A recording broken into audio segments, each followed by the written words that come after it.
Students, तो GD infotech arts class में आपका स्वागत है। तो आज हम पार्ट 1 शुरू करेंगे अपनी थर्ड वीडियो में। तो सबसे पहला टॉपिक हम होम या अकोमोडेशन से शुरू करते हैं।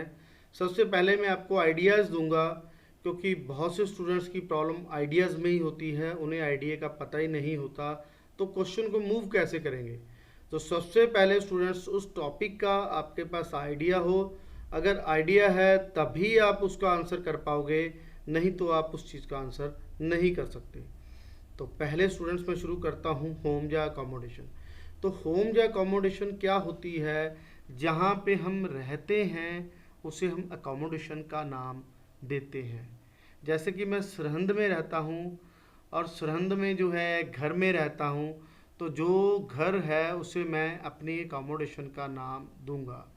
तो इसमें जो क्वेश्चंस हैं एग्जामिनर अकोमोडेशन के रिगार्डिंग पूछ सकते हैं कि आप किस तरह की अकोमोडेशन में रह रहे हो, या आपकी अकोमोडेशन का प्लीज़ ब्रीफ डिस्क्रिप्शन बताइए कि किस तरह की अकोमोडेशन है, या यहाँ पे आप रह रहे हो वहाँ पे ट्रांसपोर्टेशन फैसिलिटीज़ अवेलेबल हैं या नहीं हैं, आप वहाँ पे कितने समय से रह रहे हो, क्या फ्यूचर में आप वहाँ पे रहोगे या नहीं रहोगे, या आप पास्ट में भी वही अकोमोडेशन में रहते थे जहाँ पे अभी रह रहे हो, या आपने चेंज कर ली है, या वहाँ पे जो है क्या डिफरेंस है, अभी यहाँ पे आप पहले रहते थे या अब रहते हो। तो इस तरह के क्वेश्चन स्टूडेंट्स पूछे जाते हैं। तो सबसे पहले तो हमें उन क्वेश्चंस का आइडिया होना चाहिए। अगर हमारे पास आइडियाज़ हैं तभी हम उन क्वेश्चंस को एलैबोरेट कर पाएंगे। अगर हमारे पास आइडियाज़ ही नहीं है तो हम कैसे उसको एलैबोरेट कर पाएंगे। तो मैं फर्स्ट क्वेश्चन से आता हूँ। अभी मैं आपको हिंदी में ही डिस्क्राइब करूँगा ताकि आप लोग अच्छी तरह से आइडियाज़ को फिक्स कर लें, आपको उस चीज़ की नॉलेज हो जाए। तभी मैं उसके बाद आपको बताऊँगा कि आपने किस तरीके से वो एग्ज़ामिनर को उसके आंसर जो है डिलीवर करने हैं। तो पहला काम तो आइडियाज़ ही है। अगर आपके पास आइडिया ही नहीं है तो आप 4 पैरामीटर्स जो है वो कैसे पूरे कर पाओगे। तो 4 पैरामीटर्स पूरे करने के लिए सबसे पहले आपके पास आइडिया होना चाहिए। तो जो फर्स्ट है, फर्स्ट क्वेश्चन की ओर मैं बढ़ता हूँ। जैसे आपको पूछा जा सकता है what kind of accommodation do you live in. तो इस क्वेश्चन में एग्जामिनर आपको अकोमोडेशन और आपकी अकोमोडेशन के डिस्क्रिप्शन के बारे में पूछ रहा है। डिस्क्रिप्शन का मतलब है कि किस तरह के हाउस है। तो यहाँ पे हमने लेक्सिकल सोर्स जो है डिटैच्ड हाउस, टेरेस्ड हाउस या सेमी डिटैच्ड हाउस, तीनों में से हाउस अकेला नहीं बोलना, क्योंकि यहाँ पे लेक्सिकल सोर्स के जो मार्क्स लगते हैं। तो हमने तीनों में से एक चूज कर लेना है और ये वर्ड नोट कर लें students. Detached house, DETACHED, detached house, semi detached house, और तीसरा है टेरेस्ड हाउस। तो टेरेस्ड हाउस तो जो है हमने पहले डिस्क्रिप्शन जरूर बतानी है कि मैं किस तरीके के घर में रह रहा हूँ। तो टेरेस के बारे में मैं बता दूं, अगर स्टूडेंट्स आपके दोनों साइड पे घर हैं या कोई प्रॉपर्टी है जहाँ पे आप रह रहे हो, उसके लेफ्ट हैंड साइड पे और राइट हैंड साइड दोनों पे प्रॉपर्टी है, तो उसे हम टेरेस्ड हाउस बोलेंगे। अगर जो है दोनों साइड पे खाली है तो हम उसे डिटैच्ड हाउस बोलेंगे। कभी कभी जो ओपन एरिया में भी घर होते हैं जिसके आसपास कोई प्रॉपर्टी नहीं होती, तो उसे हम डिटैच्ड हाउस बोलते हैं। और सेमी डिटैच्ड हाउस उसे बोलते हैं जिसकी एक साइड पे तो प्रॉपर्टी है, दूसरी साइड पे नहीं है। तो आप तीनों वर्ड्स में से आप अपनी वोकैबुलरी इंप्रूव कर लें अभी से। तीनों वर्ड्स में से आपने एक वर्ड जरूर बोलना है अगर आपको काइंड ऑफ अकोमोडेशन के बारे में पूछा जाता है। जैसे कि what kind of accommodation do you live in, तो आपने जो आंसर देना है I live in a terraced house, I live in a detached house, I live in a semi detached house. तो it will be better from the lexical point of view. उसके बाद students इस तरह के question में आपने description देनी है। तो आप बोल सकते हो कि एक किचन है वहाँ पे, उस घर में एक लिविंग रूम है और बेडरूम्स हैं जिनके साथ वॉशरूम अटैच्ड हैं। चाहे वो, क्योंकि इवन दो ऑल दो हमने वेरिएशन भी देनी होती है, तो आप लोग ये भी कह सकते हो कि चाहे वो इतना बड़ा नहीं है लेकिन मेरी फैमिली के लिए वो सफिशेंट है। इस तरीके से आप आंसर दे सकते हो। अगर आपको लगता है कि इसमें आपने प्रेजेंट टेंस ही दिया है, क्योंकि ग्रामर में ग्रामेटिकल रेंज भी देनी जरूरी होती है, तो आप ये कह सकते हो कि इस घर में मैं 2005 से 2000 से यहाँ पे रह रहा हूँ। इस तरीके से स्टूडेंट्स आप इस चीज़ का आंसर दे सकते हो।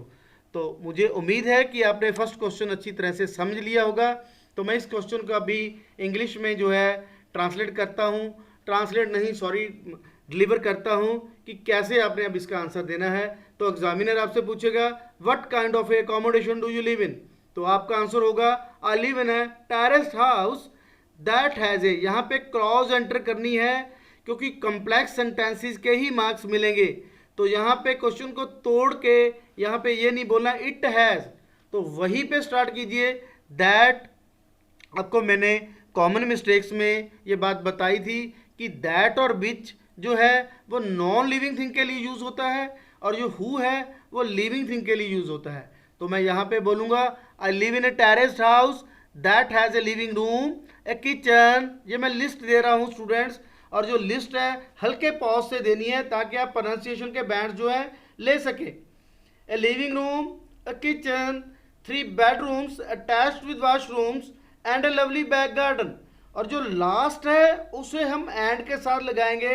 तो लिस्ट को आप डिस्क्राइब करना सीख लें और राइटिंग में भी इसे ध्यान से देखें कि जब भी आपके पास 3 या 4 आइटम्स हैं तो पहले 3 आइटम्स आपने कॉमा लगा के देने हैं और लास्ट में एंड लगा के, और एंड से पहले भी कॉमा लगाना है।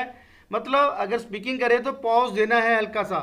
तो स्टूडेंट कृपया ध्यान दें, जब भी आप लिस्ट डिस्क्राइब कर रहे हो, लिस्ट जरूर डिस्क्राइब करनी है किसी ना किसी क्वेश्चन में। उसका कारण ये है कि हमने एग्जामिनर को रेंज देनी होती है ग्रामर की।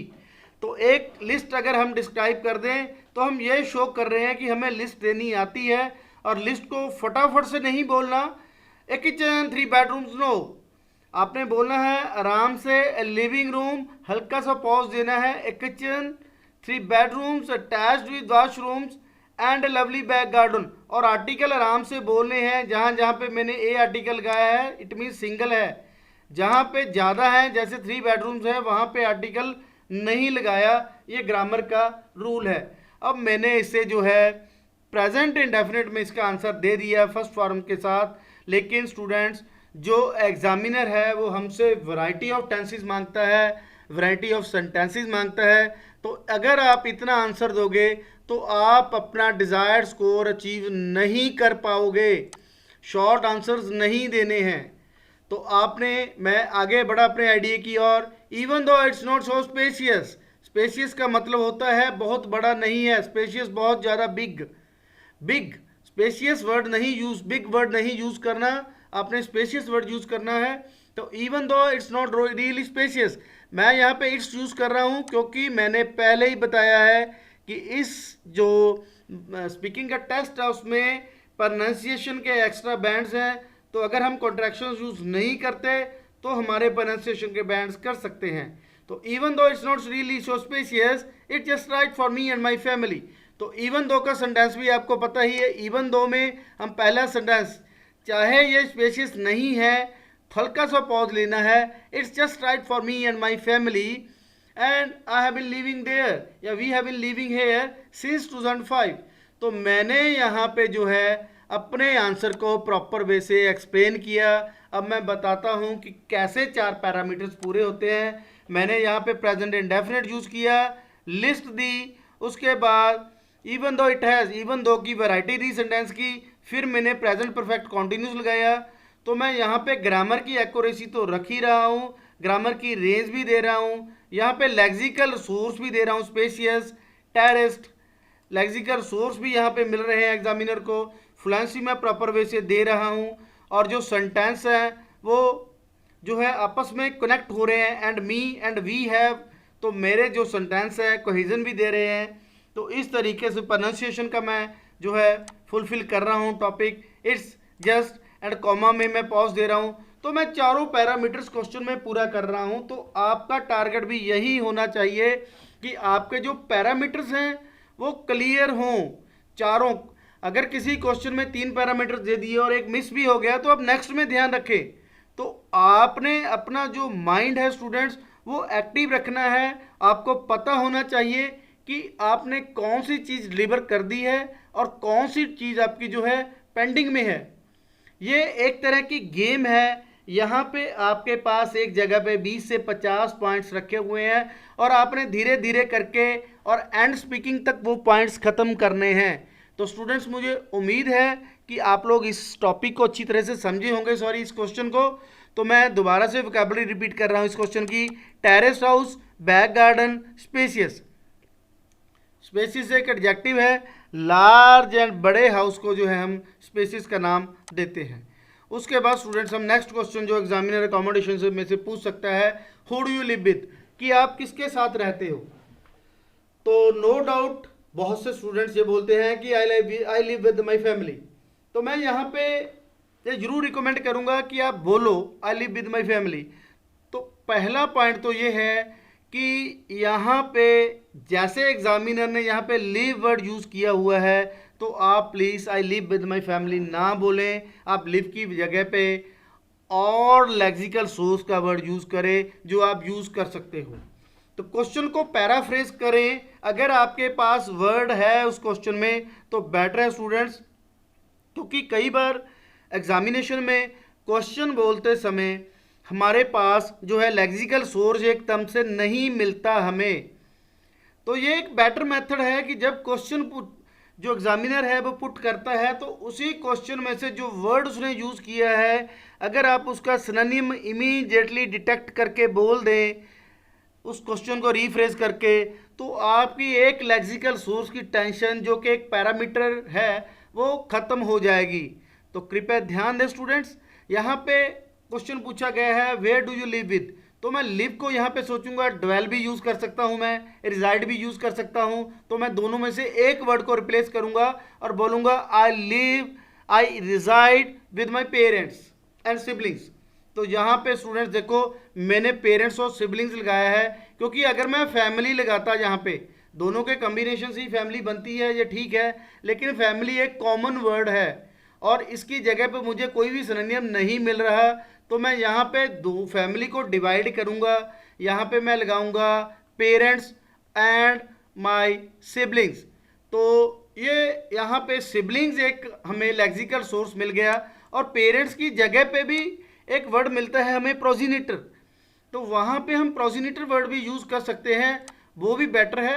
तो यहाँ पे पेरेंट्स रिप्लेस करके मैं ये भी चेंज कर सकता हूँ, I reside with my progenitors and my siblings. तो यहाँ पे ये जो है बहुत ही बढ़िया रहेगा, हम प्रेजेंट इंडेफिनिट के साथ अपना जो खाता खोल रहे हैं और यहाँ पे हमने पहले स्टेप पे ही एग्जामिनर को प्रेजेंट इंडेफिनिट दिया और उसमें दो लेक्सिकल सोर्स दिए, जिससे कि एग्जामिनर इजीली अट्रैक्ट होगा और डेफिनेटली आपके लेक्सिकल सोर्स के बैंड जो हैं वो बढ़ेंगे। और अगर आप लेक्सिकल सोर्सेज यूज़ कर रहे हो तो स्टूडेंट्स देख लो, अगर आपके लेक्सिकल सोर्स में 9 बैंड या 8 बैंड आ गए तो 6 बैंड अचीव करने के लिए आपने सिर्फ और सिर्फ बाद के 24 में से 8 बैंड निकाल दो तो आपके 16 बचते हैं, तो आपने 5 और 6 ईच लेने हैं। तो ये मैं नहीं रिकमेंड करूँगा कि आप बाकी चीज़ों पे ध्यान मत दो, तो आप स्टेप बाय स्टेप जो है उसे आगे फॉलो करते रहिए, तभी आप जो है एक अच्छा बैंड अचीव कर पाओगे। तो मैंने अपना जो आंसर है वो पहले शुरू किया, I reside with my parents and my siblings, I reside with my progenitors and siblings and we always get on well with each other. तो स्टूडेंट ये ध्यान रखें, ये get on well with each other मैंने लगाया क्योंकि ये एक फ्रेजल वर्ब है, जो स्पीकिंग है वो idioms, different words, variety of sentences and phrasal verb का कॉम्बिनेशन है। जितना आप यूज़ करोगे तो उसके उतने ही आपके हाई बैंड्स आएंगे। तो ये नोट कर लें please, gate on well with each other, कि इकट्ठे रहना, आपस में मिलजुल के रहना, उसे हम get on well with each other बोलते हैं। तो we always get on well with each other and have a lot of fun.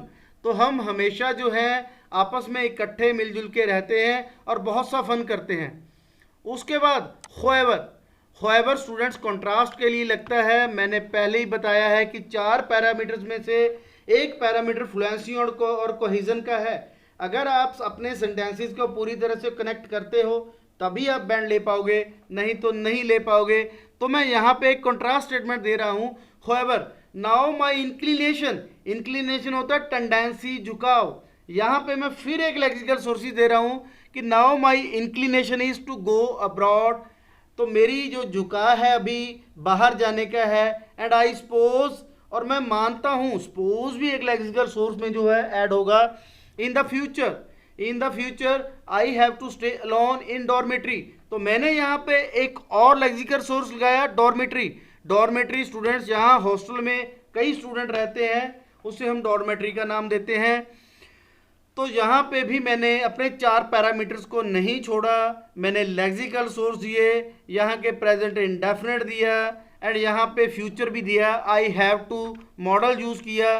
तो मैं यहाँ पे वेरिएशन दे रहा हूँ और ग्रामर की वेरिएशन भी आ रही है और लेक्सिकल सोर्स भी यूज़ हो रहे हैं, फ्लुएंसी मेरी प्रॉपर है और मैं कोहेजन डिवाइस भी दे रहा हूँ। और यहाँ पे कॉमा चाहिए, सपोज कर लो पॉज चाहिए, हाउएवर, तो यहाँ पे मैं पॉज भी दे रहा हूँ। यहाँ पे मैंने कनेक्टर इसलिए नहीं लगाया स्टूडेंट, क्योंकि यहाँ पे फुल स्टॉप लिखा हुआ है और एक सेंटेंस अगर आप फुल स्टॉप के बाद देंगे तो थोड़ा लॉन्ग पॉज दे के दीजिए। I reside with my parents and siblings, हल्का पॉज लेना है।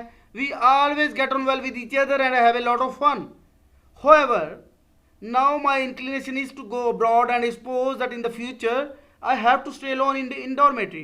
So in this way अगर आप आंसर दोगे, पैरामीटर्स को नहीं छोड़ना है, आपने अपने दिमाग में पैरामीटर्स को माइंड में रखना है और पैरामीटर्स को छोड़ना नहीं है स्टूडेंट्स। बहुत से स्टूडेंट्स ये गलती करते हैं कि सिर्फ वो अपनी ग्रामर पे ध्यान देते हैं, बाकी जो 3 पैरामीटर्स हैं उन पे ध्यान नहीं देते।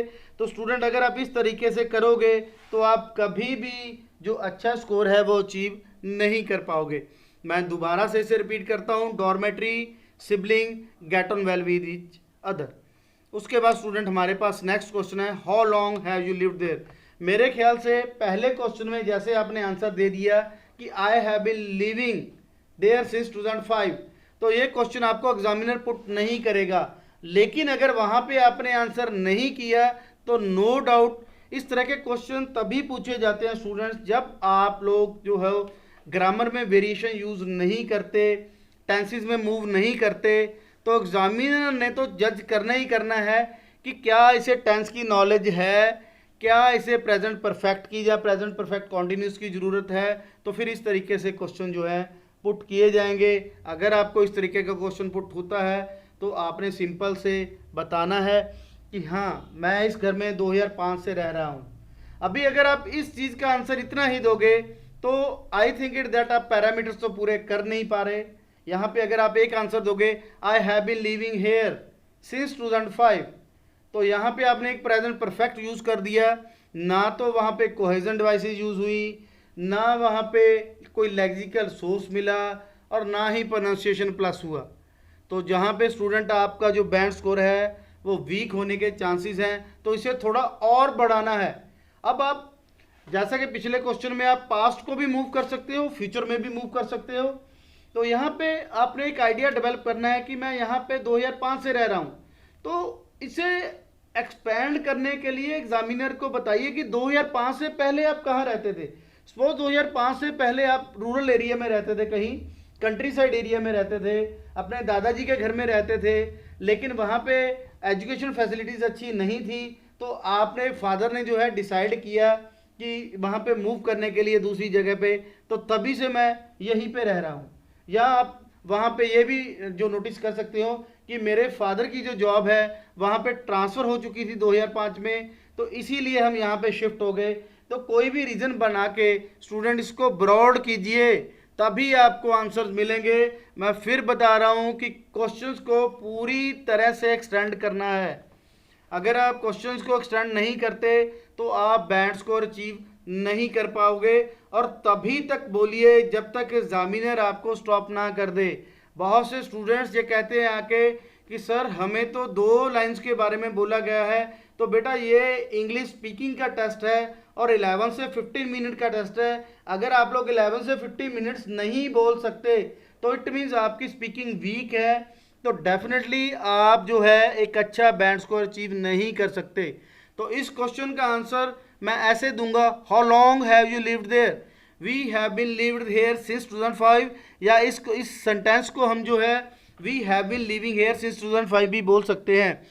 दोनों टेंसेस में ये आंसर आ सकता है, क्योंकि जब हम पीछे रह रहे हों और अब भी रह रहे हों वहीं पे, तो पीछे स्टार्ट किया हो कोई काम अभी भी चल रहा हो, तो वहाँ पे हम प्रेजेंट परफेक्ट भी यूज़ कर सकते हैं और प्रेजेंट परफेक्ट कॉन्टिन्यूस भी यूज़ कर सकते हैं। तो we have lived here since 2005, but before that I was dwelling. अब मैंने रिजाइड पीछे यूज कर दिया, तो यहाँ पे मैं एक लेक्सिकल सोर्स और यूज करूंगा, dwelling. Before that I was dwelling at my grandfather's या grandparents residents in a joint family which was situated in the outskirt areas. तो outskirt area, countryside, rural area, one and the same thing. तो यहाँ पे मैंने एक और lexical source यहाँ पे ऐड किया। इसके बाद भी अगर एग्जामिनर आपको स्टॉप नहीं करता तो आप आगे मूव कीजिए। इसके बाद आप कह सकते हैं however my father however at the time my father was transferred from that place to the place where we are living now and then we decided to shift here। इस तरीके से जो है आप अपने आंसर को और एक्सपेंड करते जाइए, अपने आइडिया को आगे बढ़ाते जाइए, तभी आप लोग जो हो इस चीज़ को अचीव कर पाओगे। प्लीज़ मैं फिर कहता हूँ, शॉर्ट आंसर मत दीजिए, अपना क्वेश्चन का आंसर दीजिए। जैसे इस क्वेश्चन में एग्जामिनर ने पूछा कि आप कब से रह रहे हो, तो आप उसका आंसर एक लाइन में मत दीजिए, उससे पहले आप बताइए कहाँ पे रहते थे।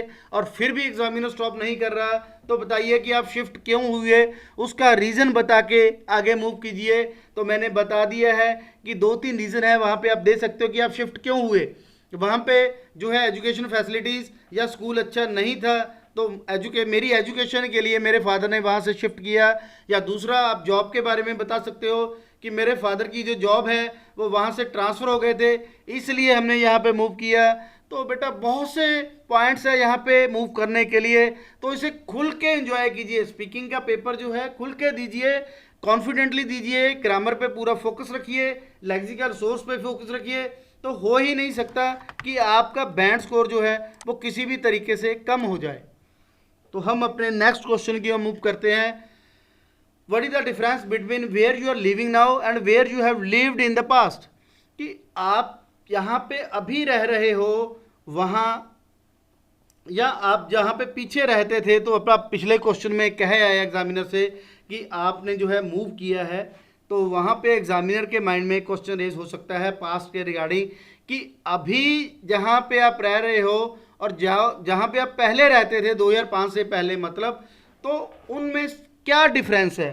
तो आप बहुत से डिफरेंसेस बता सकते हो कि जो पुरानी जगह पे हम जहाँ वहाँ पे रहते थे वो कंट्री साइड एरिया था, सबर्ब एरिया था, वहाँ पे एजुकेशन फैसिलिटीज़ अच्छी नहीं थी, मेडिकल फैसिलिटीज़ नहीं थी, ट्रांसपोर्टेशन नहीं थी, तो हमें बहुत सी दिक्कतों का सामना करना पड़ता था। तो इस तरीके से जो है आप अपना आंसर दे सकते हो, इस तरीके से आप इसे एलैबोरेट कर सकते हो। तो मैं इसका आंसर जो है इस तरीके से दूंगा, well it's an interesting question, it's an confusing question. Question के हिसाब से आप मूव करते रहिए, तभी इंटरेस्ट बना रहेगा एग्जामिनर का भी और आपका भी। तो मैं ये पहले ही बता देता हूँ कि ये एक इनफॉर्मल टेस्ट होता है, तो आपने कोई फॉर्मेलिटी नहीं यहाँ पे रखनी। जैसा कि आप किसी अपने फ्रेंड के आगे स्पीक करते हो उसी तरीके से स्पीक कीजिए, तभी आपको एग्जामिनर जो है अच्छे बैंड दे पाएगा। क्योंकि एग्जामिनर की हमेशा ये क्लियर विजन होता है कि स्टूडेंट्स कितना खुल के इंग्लिश बोल सकता है और कितनी करेक्टनेस से बोल सकता है। तो कॉन्फिडेंटली इस जो है टेस्ट को क्लियर कीजिए। तो यहाँ पे मैं आंसर देने जा रहा हूँ, well I have already told to you that before 2005।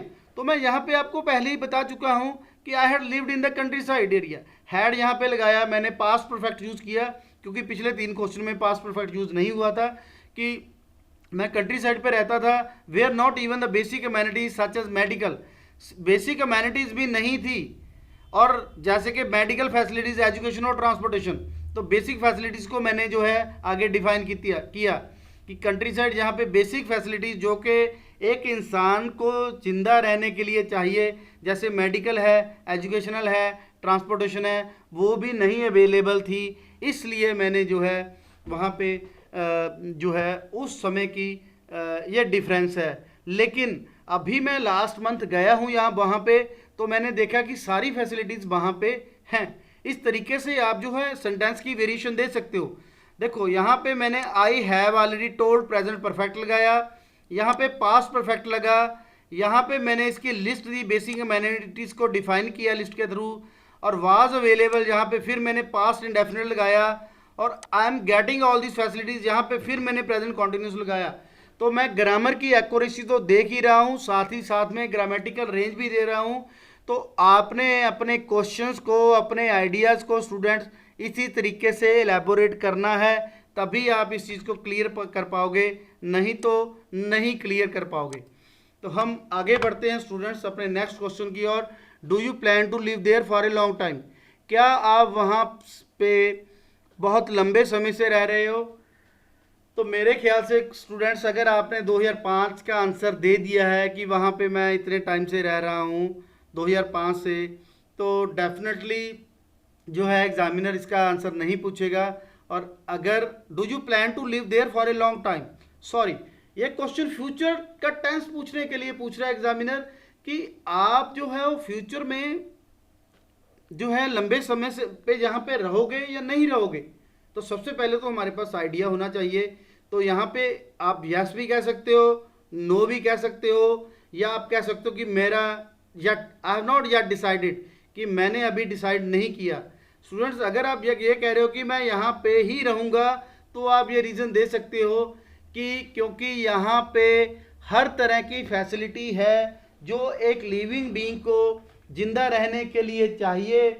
तो और जो है यहाँ का एनवायरनमेंट बहुत अच्छा है, तो मैं फ्यूचर में यहीं रहना पसंद करूँगा। और मुझे उम्मीद है कि यहाँ पे एम्प्लॉयमेंट अपॉर्चुनिटीज़ अच्छी होने के कारण मेरा जो है आगे जॉब भी अच्छी यहीं पे लग जाए, तो definitely I will live in here in future. तो इस तरीके से आप इसको यस में एलैबोरेट कर सकते हो। Yes, yes, I intend to buy here, I intend to live here, मैं यहाँ पे रहना चाहूँगा, because all the facilities, basic facilities like medical, transportation and education are available here, and I think that lot of industries are here also, and in future I'll get a job here also, and from the environmental point of view this place is also good, so I will live here। इस तरीके से जो है आप इस question का answer दे सकते हो। तो नेक्स्ट क्वेश्चन स्टूडेंट्स जो है एग्जामिनर पूछ सकता है, which room does your family spend most of the time इन, कि आपकी जो फैमिली है वो किस रूम में ज़्यादा टाइम स्पेंड करती है। तो आप एक रूम पकड़ लीजिए स्टूडेंट्स, आप कोई भी रूम ले सकते हो, आप डाइनिंग रूम ले सकते हो, कोई भी रूम ले सकते हो, और उसका रीज़न ज़रूर बताना है। देखो, जब भी आप स्पीकिंग का टेस्ट दोगे तो आपने रीजंस जरूर डेवलप करने हैं। अगर आप रीजंस डेवलप नहीं कर रहे तो आप लोग जो हो अच्छे बैंड्स नहीं ले पाओगे। तो एक रूम को सिलेक्ट कीजिए, जैसे आपने किया कि डाइनिंग रूम में, तो अब वहाँ पे डाइनिंग रूम में ही क्यों स्पेंड करती है फैमिली, क्योंकि आप रीज़न बता सकते हो कि मेरी जो सारे फैमिली मेम्बर्स हैं वो जॉब्स करते हैं और उनका इतना हैक्टिक शेड्यूल है या स्केड्यूल है कि वो इकट्ठे हो ही नहीं पाते दिन में, लेकिन एट नाइट जो डिनर है सभी इकट्ठे करते हैं। तो यही रूम है, यहाँ पे मेरी फैमिली जो है पूरे जो टाइम है वो स्पेंड करती है। इस तरीके से आप अपने आंसर को दे सकते हो एग्जामिनर को, इस तरीके से जो अपना आइडिया डेवलप कर सकते हो। तो अगर मैं इंग्लिश में बात करूं तो आप सबसे पहले आंसर दोगे we spend, we devote our most of the time in a dining room. तो पहले तो आपने क्वेश्चन का आंसर दे दिया, लेकिन इतने से सफिशिएंट नहीं है।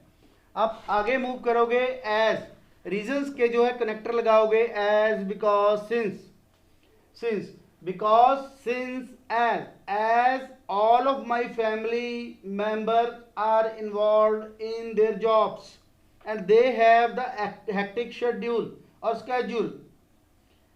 However, at night we take dinner collectively, so my family spends whole of the time here। इस तरीके से जो है आप अपना आंसर जो है डिलीवर कर सकते हो।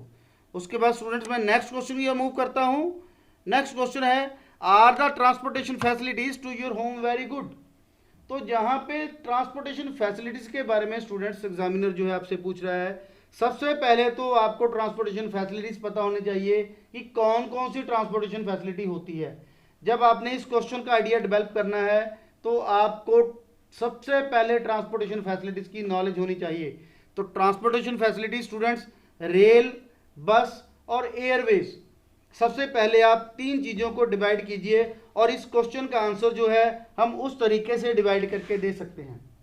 तो अगर आप कंट्री साइड एरिया में रहते हो सपोज, या आप स्मॉल टाउन में रहते हो, तो आप बोलिए कि बस फैसिलिटी तो अच्छी है, लेकिन ट्रेन की अगर मैं बात करूं तो ट्रेन के लिए हमें 5 किलोमीटर या 10 किलोमीटर जाना पड़ता है। और अगर मैं एयरवेज की बात करूं तो वहाँ पे हमारे पास एयरपोर्ट नहीं है और हमें 50 किलोमीटर या 100 किलोमीटर जो है वो ऑन रोड रास्ता तय करना पड़ता है। उसके बाद ही जो है हम वहाँ पे पहुँच पाते हैं। और कभी कभी अगर नाइट में हम एयरपोर्ट पे आ जाएं तो हमें यहाँ पे हमारे टाउन में आना बड़ा मुश्किल है। तो इतना आंसर आप दे सकते हो। लेकिन अब आपको लगा कि मैंने वेरिएशन नहीं दी टेंसेस में, तो आप फिर नेक्स्ट मूव करोगे फ्यूचर की ओर। लेकिन हमारे एरिया में जल्द ही एक रेलवे स्टेशन बनने जा रहा है, गवर्नमेंट से वो प्रोजेक्ट अप्रूव हो गया है, प्रेजेंट परफेक्ट चलेगा, यहाँ पे हो चुका है। और मुझे उम्मीद है कि नियर फ्यूचर में वहाँ पे भी एक रेलवे स्टेशन होगा। तो इस तरीके से स्टूडेंट्स अपने आइडिया को मूव कीजिए, तभी आप अपना बैंड स्कोर अचीव कर पाओगे। तो देखो मैंने ये आंसर लिखा है टू बी ऑनेस्ट, ईमानदारी से मैं बता रहा हूँ। मैंने पहले ही बोला कि well it's very interesting question और serious question, to be very honest. इस तरीके से आपने लगाते रहना है ताकि आपका और एग्जामिनर दोनों का इंटरेस्ट जो है वो बना रहे। To be honest, as I am living in the town where bus facility is so good and bus comes every 5 minutes and there is no gigantic bus stand। gigantic का मतलब है लार्ज, मैंने large को यहाँ पे gigantic में use किया। gigantic bus stand near to my home। however if I have to talk about the railway and airport, railway station is approximately 10 kilometers away from my hometown and airport which is situated nearly 40 kilometers from my home। तो इस तरीके से आपने जो है answer को deliver करना है। तो मैं ये पहले ही बता रहा हूँ स्टूडेंट्स, आइडिया डेवलप करना बड़ा ही इजी है, लेकिन आप उस आइडिया के लिए इंफॉर्मेशन को डिवाइड कीजिए। अगर आप उसको डिवाइड करेंगे तभी आप उसका आंसर दे पाओगे। अगर आप जो है आइडिया को डिवाइड नहीं करते तो आप उस चीज़ का आंसर नहीं दे सकते। जैसे कि यहाँ पे ट्रांसपोर्टेशन फैसिलिटीज़ है, तो ट्रांसपोर्टेशन फैसिलिटीज़ को अलग अलग डिवाइड कीजिए, बस फैसिलिटी में, रेलवे फैसिलिटी में, एयरपोर्ट फैसिलिटी में, तभी आप इस चीज़ का आंसर दे पाओगे। उसके बाद स्टूडेंट्स है हमारे पास नेक्स्ट क्वेश्चन जो एग्जामिनर आम पूछ सकता है कि do you prefer living in a house और ए फ्लैट, कि आप जो है आपकी प्रेफरेंस हाउस में है या फ्लैट में है। तो स्टूडेंट इस क्वेश्चन का आंसर आप तीन तरीके से दे सकते हो। आप ये भी बोल सकते हो कि मैं हाउस प्रेफर करता हूँ, आप ये भी बोल सकते हो कि आप फ्लैट प्रेफर करते हो, आप कब हाउस प्रेफर करते हो और कब फ्लैट प्रेफर करते हो। इस तरीके से भी जो है अपना आंसर डिलीवर कर सकते हो। तो स्टूडेंट्स अगर मैं हाउस जो है हाउस चूज़ करता हूँ तो मैं हाउस की जो है फीचर्स देखूंगा कि हाउस में कौन कौन सी फीचर्स हैं। हाउस में स्टूडेंट्स प्राइवेसी है, मैं अपने घर को बड़ा छोटा अपने हिसाब से कर सकता हूँ, अपनी फैमिली के हिसाब से कर सकता हूँ। तो मैं यहाँ पे आंसर जो है उसी तरीके से जो हाउस के पॉजिटिव पॉइंट्स हैं सबसे पहले उसे माइंड में लूँगा और उन पॉइंट्स को जो है आगे एलैबोरेट करूँगा। तो मेरा आंसर आएगा आई prefer living in a house. तो प्रेफरेंस वाला जो सेंटेंस है यहाँ पे ग्रामर स्टूडेंट्स देनी है। देखो जब भी हम प्रेफरेंस देते हैं I prefer taking tea to coffee, तो इसी तरीके से यहाँ पे भी है, हम फ्लैट की बजाय जो है हाउस को प्रेफरेंस देंगे। तो आप ध्यान से देख लें कि सेंटेंस कैसे बना हुआ है, क्योंकि आपको प्रेफरेंस के आंसर्स देने पड़ सकते हैं एग्जामिनेशन में, तो आपको सेंटेंस के स्ट्रक्चर्स पता होने चाहिए। I prefer living in a house to a flat, तो मैं यहाँ पे आंसर करूँगा कि मैं हाउस में रहना पसंद करूँगा फ्लैट की बजाय, बिकॉज क्योंकि आई वैल्यू माई प्रिवेसी, कि मैं अपनी प्रिवेसी को जो है प्रेफरेंस देता हूँ। मतलब कि मैं जो है हाउस में जो है मैं अपनी प्रिवेसी ज़्यादा रख सकता हूँ दैन की फ्लैट की बजाय। And I can plan and design a house layout to suit myself, और जो अपने घर का जो प्लानिंग है वो अपने हिसाब से कर सकता हूँ और घर को अपने हिसाब से डिज़ाइन कर सकता हूँ। एंड मैं अपनी फैमिली के हिसाब से I can modify a house according to the size of the family. Moreover मैंने कोहेजन के लिए लगाया है कि और इसके अलावा मैं अपनी फैमिली के साइज़ के हिसाब से भी जो है इसे मॉडिफाई कर सकता हूँ। तो इस तरीके से स्टूडेंट मैंने कोहेजन डिवाइसेस लगाई दो, और मैंने सेंटेंस की वेरिएशन भी दी, यहाँ पे जेरेंट लगाया और यहाँ पे मैंने मॉडल लगाया, प्रोनाउंसिएशन मेरी ठीक चल रही है। तो इस तरीके से जो है मैं अपने बैंड अचीव कर सकता हूँ। और अगर यहाँ पे आपने फ्लैट चूज़ करना होता तो आपके पास आइडिया होना था कि मैं जो है एक पॉश लोकेलिटी में जो है एक रशिंग एरिया में जो है रहता हूँ, तो वहाँ पे हाउस संभव ही नहीं है, तो इसलिए जो है मैं फ्लैट ही मोस्टली प्रेफर करता हूँ। और लेकिन उसमें मुझे सोसाइटी जो है, फ्लैट्स में आपको पता ही है कि आपको ज़्यादा प्लान करने की ज़रूरत नहीं पड़ती, बिल्डर्स द्वारा ही प्लान किया जाता है। और मेरे पास इतना हैक्टिक स्केड्यूल है कि मैं घर को प्लान नहीं कर सकता, तो मेरे लिए यही कन्वीनियंट है कि मैं फ़्लैट में रहूं। फ्लैट में अब सारी फैसिलिटीज़ मिलने लग गई हैं और एक सोसाइटी अलग से मिलती है, तो जो है मैं वही प्रेफर करूंगा। तो तीसरा आंसर आप इस तरीके से भी दे सकते हो कि हाउस में और फ्लैट में कब। जब कंट्री साइड एरिया में रहूँगा, सबअर्ब एरिया में रहूँगा, तो मैं हाउस प्रेफर करूँगा मोस्टली। लेकिन अगर मुझे कहीं मेट्रो सिटी में रहना पड़े तो वहाँ पे मैं फ्लैट ही प्रेफर करूँगा, क्योंकि वहाँ पे जो हाउस है मे भी हो सकता है बहुत कॉस्टली हो और मैं परचेज ना कर पाऊँ, लेकिन फ्लैट जो है वहाँ पे कन्वीनियंट रेट पे बड़े और छोटे मिल सकते हैं, तो मैं वहाँ पे जो है आराम से रह सकता हूँ, तो वहाँ पे मैं जो है प्रेफर करूँगा। तो आप इसका जो आंसर है, it depends upon the situation के से भी शुरू कर सकते हो, उसके आगे जो है आइडिया मूव कर सकते हो। तो मुझे उम्मीद है स्टूडेंट्स आप जो आइडियाज़ हैं वो अच्छी तरह से समझ रहे होंगे, क्योंकि आइडिया ही है। अगर आपको आइडिया क्लियर है तो भी आप मूव कर पाओगे इंग्लिश में, अगर आपके पास आइडिया ही नहीं है प्रॉपर तो आप मूव नहीं कर सकते। तो हम नेक्स्ट क्वेश्चन की आते हैं students. Please describe the room you live इन, कि जिस रूम में आप रहते हो आप उसे डिस्क्राइब कीजिए। तो डिस्क्राइब का यहाँ पे स्टूडेंट मतलब है कि आपका जो रूम है वो किस तरह का है, आपकी जो वॉल्स हैं वो किस कलर की हैं, और कितना बड़ा है या कितना छोटा है वो, कपबोर्ड्स कितने हैं, डेस्क है या नहीं है, स्टडी टेबल है या नहीं है। तो इस तरीके से आपने जो इंटरनल डिस्क्रिप्शन है वो देनी है आपने अपने रूम की। तो इस तरीके से आंसर दे सकते हो आप। My current is actually more like a bedsheet.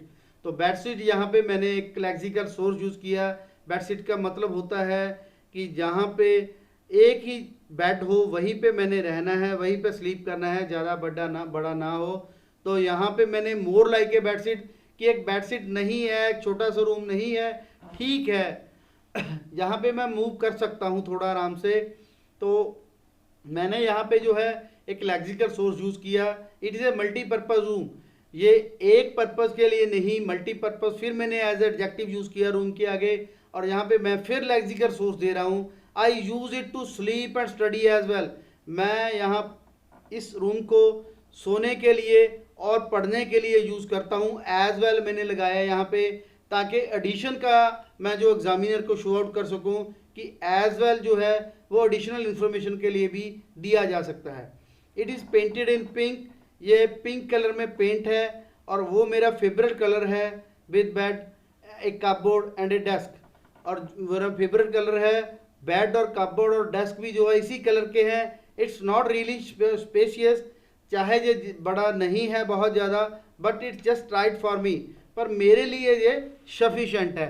इस तरीके से जो है हम इस क्वेश्चन को एलैबोरेट कर सकते हैं। मुझे उम्मीद है स्टूडेंट्स कि आप लोग स्पीकिंग एंजॉय कर रहे होंगे और बोर नहीं होंगे, क्योंकि वन बाय वन जो है मैं आपके से टॉपिक डिस्कस करता रहूँगा ताकि आपके आइडियाज़ बढ़ते रहें। क्योंकि स्टूडेंट्स छोटे जो क्वेश्चन आप अगर दोगे तो आप जो है प्रॉपर वे से बैंड स्कोर अचीव नहीं कर पाओगे। तो मैं अकोमोडेशन के नेक्स्ट क्वेश्चन की ओर मूव करता हूं students. Which part of your home do you like the most. तो आपने एक पार्ट वो बताना है जो आपको बहुत ज़्यादा पसंद है। तो आप स्टूडेंट्स कोई भी अपना जो है घर का पार्ट कोई भी है बता सकते हो। जैसा कि हमने पहले एक क्वेश्चन में बोला था कि आपकी फैमिली कहाँ पे स्पेंड करती है ज़्यादा टाइम, तो आपने डाइनिंग रूम बोला, तो अब वो भी एरिया भी डिफाइन कर सकते हो और ये एग्जामिनर को कह सकते हो। जैसा कि मैंने बोला कि मैं एक एक्सट्रोवर्ट पर्सन हूँ और मुझे वही जगह पसंद है जहाँ पे मैं दूसरों के साथ टॉकिंग कर सकूँ। तो नो डाउट कि डाइनिंग रूम में मेरी और मेरी फैमिली जो है ना केवल गेम्स प्ले करते हैं बल्कि हम एक दूसरे से मिलके भी बात करते हैं, तो इसलिए मुझे वो एरिया पसंद है। या दूसरे तरीके से आप अपना पर्सनल रूम जो है वो भी दे सकते हो, उसमें आप दे सकते हो कि मेरे लिए कन्वीनियंट है, वहाँ पे मैं प्राइवेसी अपनी रख सकता हूँ और जब भी मैं थका हारा बाहर से आता हूँ, स्ट्रेसफुल वर्क से आता हूँ, तो वहाँ पे बैठ के मैं आराम कर सकता हूँ और वहाँ पे मुझे कोई डिस्टर्ब भी नहीं करता।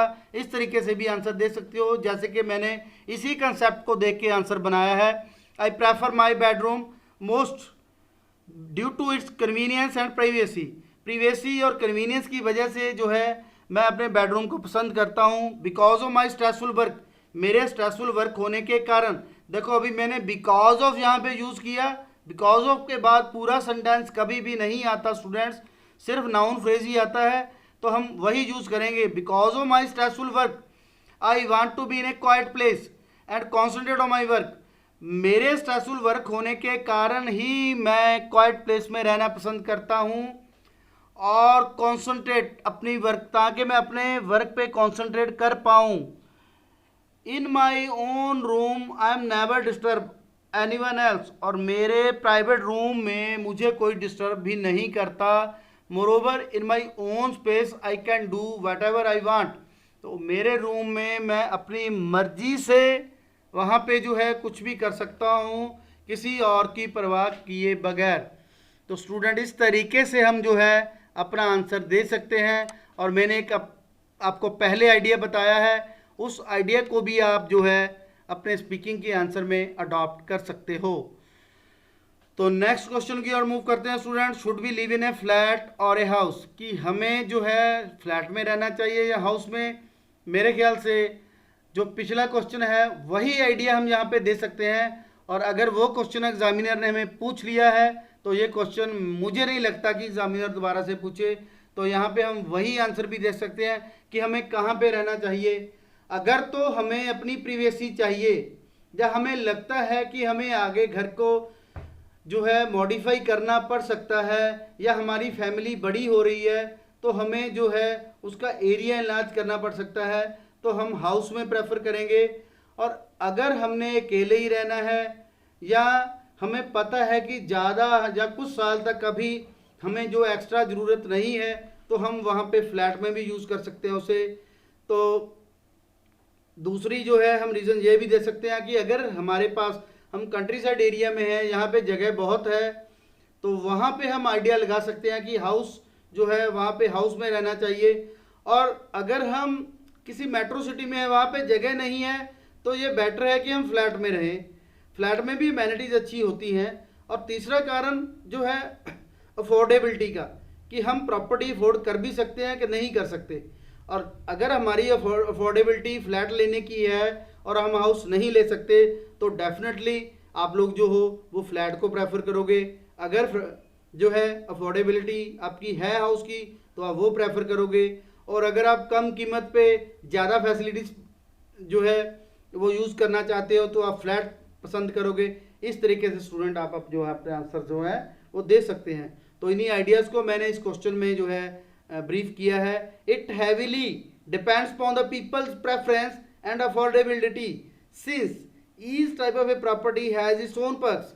तो हर तरह की प्रॉपर्टी के अपने एक फ़ायदे हैं, इट्स ओन पर्क्स, कि हर तरह की प्रॉपर्टी के अपने एक फ़ायदे हैं। If one enjoys a modern amenities, अगर कोई मॉडर्न अमेनिटीज़ को जो है यूज़ करना चाहता है, that an apartment complex can provide such A gym, swimming pools, convenience stores of course, end of course he has money, an apartment would be a good choice. अगर वो modern facilities को, modern amenities को जो है use करना चाहता है कोई भी, तो उसके लिए फ्लैट बेटर है।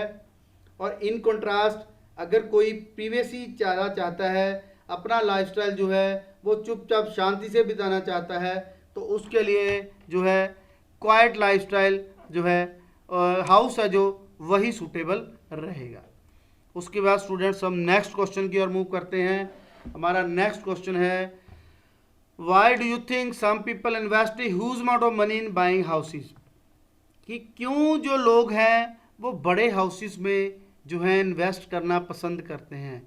तो स्टूडेंट्स इस चीज़ का आंसर जो है हम अपनी ऑर्डिनरी लाइफ से भी ले सकते हैं कि बहुत से लोग जो हैं वो ये मानते हैं कि जितना बड़ा घर होगा उतना ही स्टेटस सिंबल, उनका ही जो उनका रुतबा है और बड़ा होगा सोसाइटी में, तो वो जो है बड़ा हाउस लेना पसंद करते हैं। तो सेकंड, कई बार जॉइंट फैमिली या फैमिली बड़ी होती है तो तब भी उन्हें पता है कि छोटे हाउस में इतने लोग एडजस्ट नहीं कर पाएंगे। इस केस में भी जो लोग हैं बड़े हाउसेस में पैसा इन्वेस्ट करना पसंद करते हैं।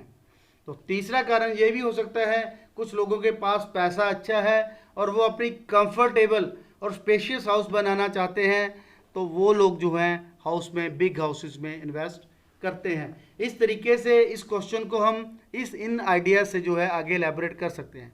People certainly have different reasons two by property. I believe the most important one is privacy.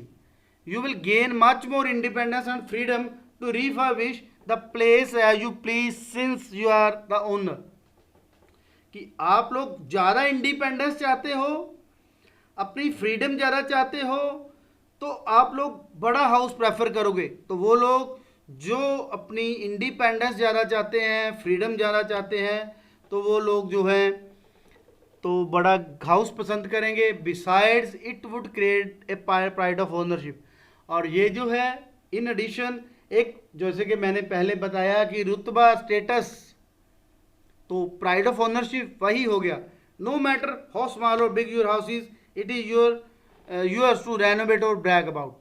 तो यहाँ पे जो है मैंने रीफर्बिश वर्ड यूज़ किया है, डेकोरेट करना, और ब्रैग, टू टॉक प्राउडली, ताकि वो दूसरों को प्राउडली बोल सकें, ब्रैग अबाउट, कि मेरे पास एक बड़ा घर है, मेरे पास एक बड़ी कोठी है।